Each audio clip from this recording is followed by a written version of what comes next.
while I have respect for the art of the boomer trial showmanship, I would say that it is the era of the millennial, and it is time for trial presentations to be streamlined, to be clean, to be very effective and shorter. Welcome to Between the Briefs, a podcast by Steno. We share practical tips and expert insights on the pre-trial process, court reporting, and legal technology to keep you updated on how technology is revolutionizing the litigation process and the wider legal sector. I'm your host, Adrian Cea. Welcome, everybody, to Between the Briefs, brought to you by Steno. I'm your host, Adrian Cea, and today we're diving into the fascinating world of litigation support with a true expert in the field. Joining us is Kaitlyn Story, a senior litigation paralegal and a litigation support trainer at Covalent Legal Services. With nearly a decade of experience across various practice areas and firms, Kaitlyn has honed her skills in managing complex litigation and training support staff. Welcome, Kaitlyn. It's great to have you here. How are you doing? Yes, thank you so much for having me. I'm very excited to talk about the paralegal role today in litigation. Definitely. So let's just jump right into it. So one thing we talked about earlier was the pivotal role that paralegals play in law firms and making sure everything runs smoothly. But there can be a lot of strain on them, especially with their work hours. Can you tell me a little bit more about that? Yes, there has been a pretty large shift into the paralegal kind of running the cadence of the case and being responsible, I'd say, for a lot of the major deadlines. There's probably about 86 small deadlines that go into each case that a paralegal has to be aware of and usually is responsible for. It is prodding the attorney along to make sure that the case follows a certain cadence. You know, your expert disclosure deadline isn't very helpful if you don't have a deadline to remember to hire the expert. So that goes into the paralegal position at this time. It does seem to be able to be quantified in a much better way than it ever has been. With the use of case management software and all of the different tools that are at people's disposal, we are getting a really good look and a great roadmap, I'd say, to any case. So firms are able to put together a list or metric sheet of a deadline or rule following sheet that a paralegal usually will kind of go down the path through, which is great. That does give them a really good insight into linear thinking and managing the case, but it's challenging. There's a lot of balls in the air when you have 86 deadlines for each individual case, so it can be a lot to manage. Yeah, no doubt about it. Now, one thing you mentioned there is we do have software and case management software that allows paralegals to manage the caseload a lot better, right? But I do feel like there's still a disconnect between what you consider billable hours and what the paralegal has to live up to. What has been your experience with that, especially training paralegals in the field? Have you seen that this disconnect does exist? Absolutely. The billable hour disconnect between what the firm would like to make and have everyone billing versus the amount of work that is actually available to paralegals. And by available work, I don't just mean, having tons of tasks. I do mean specifically billable hours, administrative work left to be for legal assistance or administrative help, and paralegal work to be siphoned off specifically. That's usually discovery, disclosures, making sure there's a large project trial on the table, at least one per week. A lot of firms are requiring 5.4 plus billable hours per day. Wow. Which is, it's a hard challenge and you have to factor in things like meetings, using the restroom. Those are all things that you have to factor in that will take away from your ability to bill that 5.4 hours a day. So there does seem to be a learning curve that we're experiencing in the industry now between learning what work actually quantifies being able to bill 5.4 hours without drowning your team, and how many clients it would take for each attorney or paralegal team to be able to make their hours on a consistent basis. So what do you think can help improve this bridge between what's reality and what's expected? I think that a lot of the tools are going to come from AI. Personally, I think that using technology is probably the best way to maximize your efficiency. Printing things out on paper is great. A lot of attorneys will still prefer that. However, with the use of iPad and LightSuite software and trial presentation software, there's a lot of room to maximize the efficiency of your team and be able to even, help more clients. There's the use of data collection through case management software and through billing software and things like that. They've really given attorneys and firms a way to hone in and zero in on places where they're not efficient, places where money just seems to be kind of running out the door. They can hone in on employees that are less effective and maybe come up with accommodations to better suit their skill set. There's lots of different tools that I feel like are emerging that allow the attorneys to both manage and then collect the data to improve things. Now, if they use that is the whole other issue. And you mentioned these tools. So for any paralegals out there listening, what tool would you recommend they could use to help manage their own schedule? I think you mentioned one in the pre-call. I think it was Motion you mentioned. How could that be useful to a paralegal that's looking to just become more efficient at their job?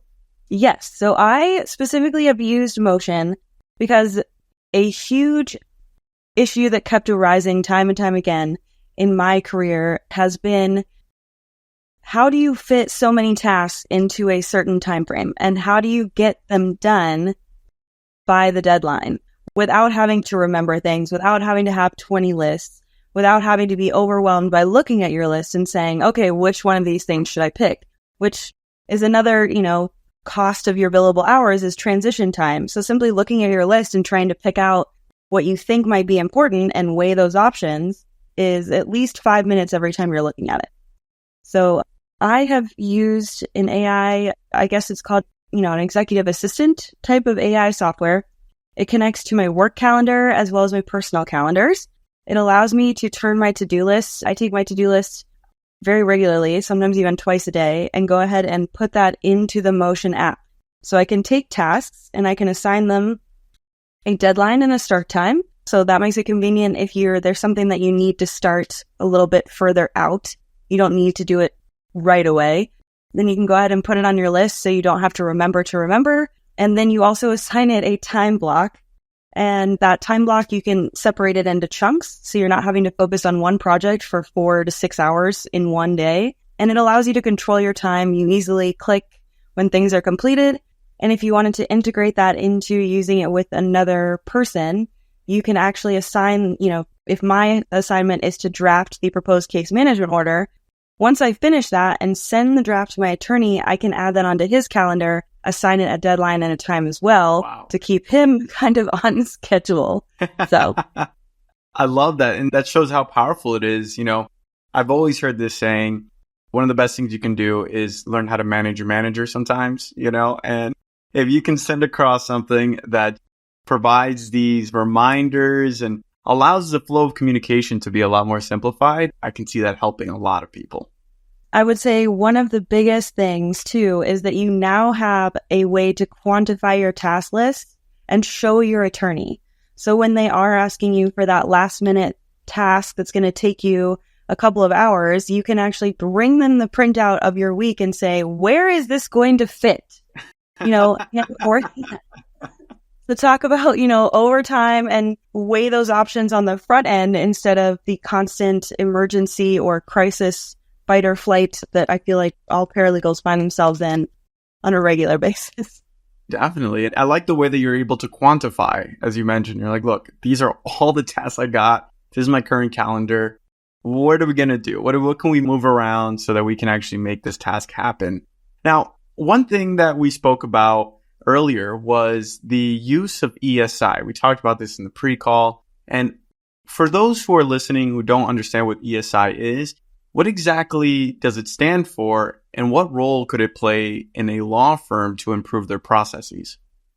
Yes, ESI is a very hot topic that's been coming up through sources of e-discovery, electronic storage of information. It is usually a section in most what we call scheduling orders or proposed case management orders. It is a small, at least now, hopefully it will be developed into a larger section later on, but it is a fairly small clause usually in those sections that just, at least in the ones that we have had recently, it says something like, we feel that the amount of electronically stored information will be very limited, and so we don't need to implement any rules surrounding that. But as we continue to move forward with things, just in the implementation of police officers wearing body cam footage, that is electronically stored data or X-rays, things like that. It's very difficult to transmit sometimes. So it's very difficult to download, transmit, and store. So electronically stored information clauses in those documents are designed to have the attorneys or counsel agree on ways to make that a little bit easier. That is through a lot of times the use of a specific maybe e-discovery or data platform that will allow the requested items from kind of across the board. It could be anything from emails to Slack messages to metadata, and to turn it into something that is digestible for both sides and then is able to be stored, transmitted, and used as exhibits. That is something I'd say corporate firms are actually using those, and bigger places that have a lot of data will actually build that entire document out into sometimes a 20-page proposed case management order. Down to, so Slack messages will actually display in one message per page. Wow. So if you can imagine, you'd be getting thousands of pages. So it takes agreeing to the right e-discovery platform is very important when you're having those conversations. You need one where if you do have Slack, you have to ask them, hey, am I getting one message per page? Or are you able to, does your platform allow to digest this data in a way that we can turn it into a dialogue, a printed written transcript? I see. So as the role of the paralegal, right, I'm seeing all of this be extremely valuable in providing value to the case as a whole, and especially to the attorney, right? If you have all this ESI data and you're like, look, we can really build a solid case here based on this data, what could a paralegal do to kind of implement this technology into the firm and show the value? My advice is to research your data. Make sure you look at pricing. Your attorney doesn't want to hear it if you do not have a price point. I can tell you that right now. That should be the first question that you go in there with, or the first question that you have answered that you go in with. It is very important to collect all of the information and show the attorney how these things can be valuable to them. Not necessarily to you, but to them through you. How can it make you more efficient? How will it make you less likely to drop the ball or miss a deadline? What kinds of things can be implemented to really make everything streamlined, get everybody on the same page, make the transition of cases a lot more smooth, I guess would be the right way to put it. When you transfer a case from person to person, being able to know where to find things instantaneously with looking at a file, everything has a place and an order. So you have to kind of market it, I guess would be the right way to say it. Come up with a presentation, talk to a representative, collect all the data you can. Another kind of interesting thing my attorney really wants to know about is, what is the cancellation policy? How long am I locked into this contract for? Do you keep the data that I either transmit or have stored in a temporary time frame? And then, how is that deleted or destroyed? That's so important. And I think this is where being a lawyer really comes in handy. We do read the fine print. So yes, that's it. Their whole job, they have to read the contract. I do usually get that and say, okay, here's the contract. He reads it and then he writes a bunch of questions out that I then take back to the rep. So that's usually how I've seen it play out. That's fantastic. Now, one piece that I think is really pivotal here is pointing out that our industry is very traditional. So a lot of law firms still run on pen and paper.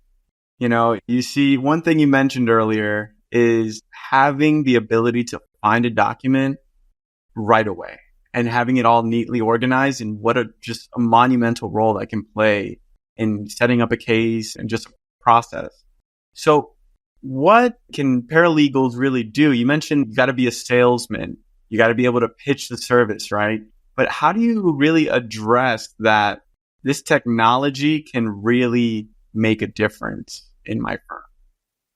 So this kind of goes into the collection of everything, I suppose. As a paralegal, it's very important to quantify how long it takes you to do tasks. We go back to the billable hours. the very first part of being able to measure that and figure out how to improve on that is figuring out exactly how long it takes you to do things. So if you are printing out binders and you are not using an electronic data source to review documents and start marking them for exhibits, you are likely going to spend an additional probably hour and a half printing, putting them together, and then another hour and a half just reviewing the highlights and trying to implement them into your case strategy.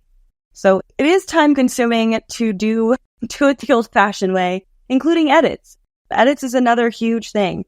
A lot of attorneys are still red penning, and that's frustrating when you have things like track changes on Microsoft Word, tablets that allow you to have access almost anywhere. It also cuts down on the time if they were to make their own changes, I suppose, to the documents or drafts. You're able to get that turnaround a lot faster as well. I've had situations where I've put a draft in my attorney's inbox at least 3 times until I get an answer. So it does cut down on the back and forth, the losing paperwork. If you give an attorney an original, he will always lose it. He or she will always lose it. So losing document organization. Definitely. So it just plays such a massive role there, and showing the value you provide as a paralegal in that ability to organize things. You mentioned send things 3 times, but you're able to get a reply is so pivotal and very important in what you do. So I'm curious, where do you see the industry going in 10 years when it comes to technology, law firms, and how they function? That is an interesting question. Outlandish as it seems, I do believe that you may be seeing, metaverse courtroom situations. Oh, really? Yeah, you might be conducting things in a more online or digital fashion on a consistent basis in the future. Okay. The market as paralegals, kind of doing the hand-holding of the client can be done over the phone, can be done through email, can be done through Zoom calls. There are lots of remote firms that have been very successful. It doesn't seem like the clients are, losing out on that face-to-face contact. And it'll be a positive, I think. It'll be very much easier to navigate. And then hopefully we'll start having implementation of things like exhibits, not needing certifications from billing custodians or needing DHS to certify records to say where they came from. Hopefully we'll get to a point of being able to use metadata and using paralegals as e-discovery managers. That's the new term that's going around. That's the next certification that I'd like to be getting, is the e-discovery project manager. E-discovery. Okay. I like that. Yeah, they do a lot of the document dumps, and for the big corporate investigations and things like that, they oversee the platform software, make sure it runs smoothly. They do the keyword searches and look for all of the data that is relevant to the case. So it's kind of a investigation / paralegal that I feel like we'll be turning into in that e-discovery role. It's going to be very important. It sounds like people are going to be leaning, especially attorneys, are going to be leaning on their paralegals a lot more for this knowledge in the technology and how to utilize it very effectively, right? The paralegal role is going to become more important than ever, in my opinion, I hope so. I certainly hope they don't come up with a motion paralegal. That would be it. And I certainly hope ChatGPT doesn't get to the point where it is drafting actual pleadings with correct case law in it. I hope our attorneys don't need to replace us, but we'll certainly capitalize on learning the AI so that they can't use it without us. I've always said it's all about empowering the attorney, right? I don't really fully believe that AI can replace any type of person. It's really just the empowerment and making you better at your job and what you do. That is a great way to say that. I think that makes a lot more sense. Now, I'm curious. One thing we spoke about in the past was the effect of showmanship in a case, right? And how it can really change the outcome. If we are going more of a digital push, do you think there's going to be a change in the way that showmanship is presented or executed? Absolutely. It's funny that we did talk about this. Since that has happened, the attorneys went to it's called CTLA. It's up in the mountains. It's a CLE credit weekend.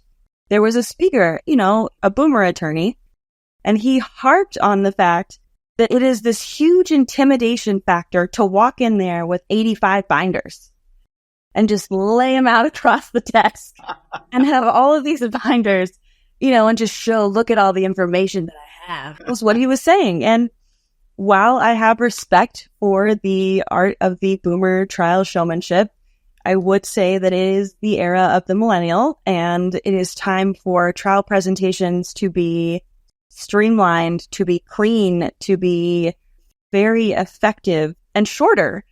We have lots and lots of trial presentations where you have to establish foundation and set up these whole things that create days and days worth of trial presentation.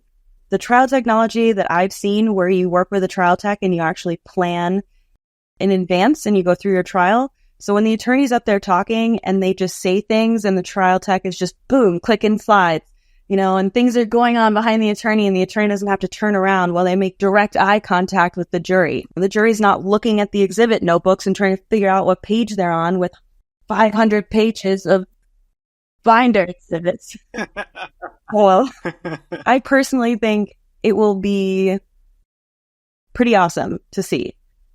The trial presentations will be a lot more movie-esque, if you will. A lot of times you just see the good parts, and they show you on TV, and it will kind of make the entire trial a little bit more engaging for the jury. This is so great to hear, and I can definitely see that happening with the move, with everything becoming digital. I mean, from how we consume things, everything's social media, everything is content. So I can see that even impacting the legal sector, where these digital, these acts of showmanship now also have to be at the same level of quality to capture that attention. That is, especially in car accidents, the mock-ups that they've been able to do are crazy. I mean, they can show almost down to every single dent in the vehicles how it happened. Wow. It's really neat. Tell me, Kaitlyn, well, let's actually just start there. Where do you see the future of paralegal work going? I think it'll stay as being a very managerial role, for lack of a better way to put it. You kind of help manage your attorney. That is your job. Your attorney has a lot of things going on. They have tons of things coming at them every day. So your job is to make sure that you're staying on track, that you're keeping the case on track, and that you're keeping your attorney up to date, up to speed, and ready to rock and roll. It'll be less about running errands. Probably back in the day, I feel like paralegals were running documents to the courthouse on a regular basis, fielding clients that were coming in, chasing people down to get things signed.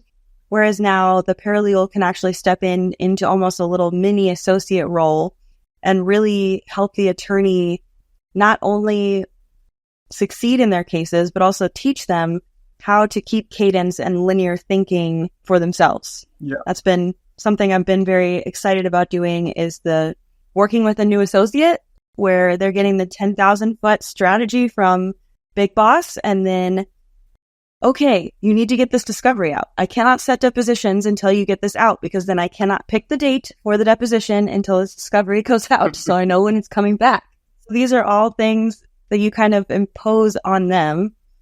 And I also like the document retention part of working with your attorney, and that I think is a huge deal for paralegals. In the past, it's kind of been throw some things in a folder and see where they end up. But managing your case and knowing where the documents are, helping your attorney be able to get on the phone on that surprise phone call with the information that they might need, really, really sets your cases up for success and makes everybody look good. This is such a good point. Just being prepared and being there, ready to show up. If they need something, it's like, bam, I got it. Don't you worry. You become easier, you're like the superhero of the entire process, which is a great feeling. Now, one thing that I wanted to ask you is, during your time or your current time running Covalent Legal Services, what has been the biggest issue that you've seen arise with paralegals, or the one thing that they all have in common that you think, this could be an easy fix if we just point it out? Paralegals are overwhelmed. Okay, that's fair. They are overwhelmed. There is a constant caseload turnabout, as we're kind of calling it. So if you go into a firm, or you are even have been in a firm for a while and you're a more experienced paralegal, a lot of times you will end up inheriting caseloads that are not the greatest shape. And you end up with burnout, because if you're the person that can go in and triage these cases and save them, then they will continue to put you in a position to do so. So setting boundaries is really important. as a paralegal, especially in 2024. If you show up and you are an overachiever, then that will start to be the expectation. So it is very important for paralegals to use systems that do measure their time, that do keep track of the tasks that the attorneys have asked them to do, that do show the attorney where the work-life balance issues may arise, and then allow the attorney to have the opportunity to make a choice about that with you, as opposed to just implementing some overtime or forcing that on your attorney, and or emergencies where you're staying until 8:30 at night. We've all filed something at 11:50 p.m. So that could have been, and it didn't necessarily need to be an emergency. So these are all things, and unfortunately it does come down to the paralegal. It is an interesting role. You are their support staff. They do lean on you and rely on you for everything. But at the same time, you cannot give from an empty cup. So you have to be very protective of your boundaries. And I've been reading about that. And one of the traits, I guess, that very compassionate people all share is very clear boundaries. It's very important. Yeah, it's the same way we do it in our day-to-day life. We just need to incorporate it professionally more often. And as a paralegal, when you're getting thrown all of the caseload, I can see why it becomes so important to really have boundaries with those you work with, especially the people throwing the caseloads at you. It's incredible. Yes, and it doesn't help to not have the information to go back to them with. It's hard for them to understand, and that has to be something that you work on, unfortunately. It's not something that they're going to go out of their way to do. So I encourage paralegals that are working on managing a busy caseload and wanting to progress in their career, that they really take advantage of tools that help them show their attorney and give their attorney the ability to look at the inside perspective from a different view. It makes them well-rounded, gives them better insight.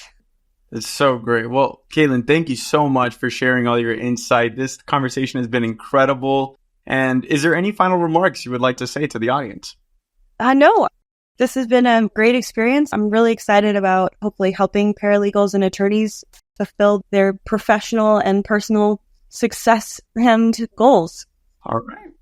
Love it. Well, if anyone would like to get in contact with Kaitlyn, you can find her on LinkedIn at Kaitlyn Story. And of course, thank you everyone for tuning in, and we will catch you on the next one. Between the Briefs is brought to you by Steno. To find out more about Steno and how we combine exceptional court reporting and litigation support services to deliver a superior litigation experience, visit steno.com. That's STENO.com. And then make sure to search for Between the Briefs in Apple Podcasts, Spotify, or anywhere else you get your podcasts, and click subscribe so you don't miss any future episodes. On behalf of the team here at Steno, thanks for listening.